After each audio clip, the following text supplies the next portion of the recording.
If you need to cry, cry. If you need to sulk, sulk. If you need to groan, groan. If you need to reach out, reach out. Hi everyone, how are you guys? Trust you guys are good. And when I ask how are you, genuinely, I want to know how you are doing. Today, we'll be looking at a very interesting topic. Why needing support is termed a weakness. Very interesting if you ask me. Have you ever felt a need to be like you're strong even when you're falling apart? Is asking for help would somehow make you look weak, make you look not up to yourself? It baffles me, and I think that a lot of the issues we have comes from this. A lot of people bottle up so much in, and they can't even speak out for the fear of being termed weak. I'm wondering why all of a sudden we are associating weakness with expression, weakness with emotion.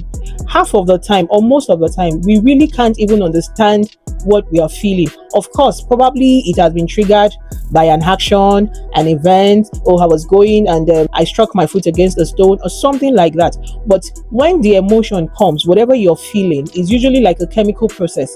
If it doesn't, you would not even be able to explain it except you sit with it. You're able to sit with it, then you can now probably identify the feelings or be able to share it in your confusion. I'm wondering how that stem moved, and in all the nomenclature, what we could call it as weakness. Somewhere along the line, some of us has believed that strength means independence.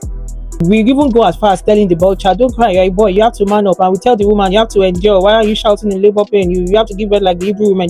I don't know where all this came from. Maybe from past experiences, maybe cultural backgrounds or family backgrounds. There are even some households that they tell you that we don't cry here, you have to man up, you have to show it down and all that. As much as some of these things stem from the feeling of we need you to be strong so that you don't dwell too much on the negative. But also as individuals, we need to be allowed to process these emotions. We need to be sure, to be reassured that if I stretch my hand, somebody would grab it and hold it. You don't choke it up down. That's why these days now, everybody's shouting mental health. Everybody's going through one thing or the other because we have refused to share. Because we have decided that we need to be machos. I don't need to. A lot of us cannot even be vulnerable with ourselves, which is very important. I think that's even the first step. A lot of people cannot say that I think I'm tired or I think I feel sad. They can't even verbalize it to themselves. You look at yourself in the mirror and you can identify your emotion and speak to your image.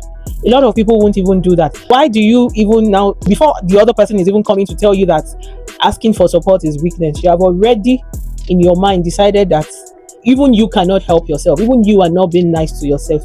When you speak up, it doesn't mean that the person you are talking to probably has solution. Sometimes when you're speaking up or when you're asking for support, while you are discussing, you have clarity. While you are talking, you begin to see it in a new light.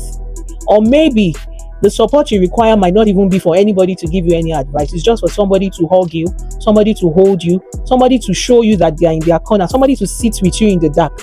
You just need that companionship. It is not weakness. In whatever spaces we find ourselves, let us be a support system and let not see whoever is reaching out for support as being weak.